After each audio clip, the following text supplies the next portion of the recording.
तुम्ही 2006, 7, 8, 9, 10, 11, 12 हा कालखंड पहा. या वेळेला महाराष्ट्रात मराठीत चालत होतं. हे जे सब चलताय हे कुणामुळे झालं? आपल्याच राजकारण्यांमुळे झालं ना. नाही, आपल्या राजकारण्यांमुळे झालं, पण हे वाढलं कधी सांगतो. हे सगळं वाढलं 2014 नंतर. 2014 नंतर भारतीय जनता पक्षाची सरकार आल्याच्या नंतर हा प्रमाण खूप वाढला.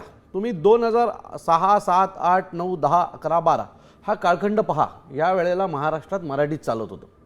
सन्माननीय राजसाहेबांनी मराठीचा मुद्दा हातात घेतला आणि संपूर्ण महाराष्ट्र त्यावेळेला एकवटला होता. त्यावेळेला महाराष्ट्र नवनिर्माण सेनेला चांगलं यशही आलं होतं, पण ते यशाच्या मागचं कारण होतं मराठी माणसांची एकजूट. ती 2014ला हिंदुत्वाकडे गेली, मोदींचं सरकार आलं आणि मग बाहेरनं आलेल्या लोकांचं आमच्यावरचं वर्चस्व वाढण्याचं काम सुरू झालं. आणि मग महाराष्ट्रात मराठी बोलणार नाही, हिंदी बोलणार नाही, मराठी आती नाही, ह्या सगळ्या गोष्टी समोर यायला लागल्या. आणि मागच्या काही काळात म्हणजे मागच्या 1-1.5 वर्षात याची मराठी माणसामध्ये चीड निर्माण व्हायला लागली की यार आमच्या राज्यामध्ये जर एखादा रिक्षाने जाताना आम्हाला सांगतोय नाही आपको हिंदी में बात करना पडेगा, दुकानात गेल्यावर आपको हिंदी में बात करना पडेगा, आम्ही मराठी आती नाही. या गोष्टी ज्या सतत यायला लागल्या ना, त्यातून हा राग निर्माण व्हायला लागला. आणि मग अनेक गोष्टी सरकार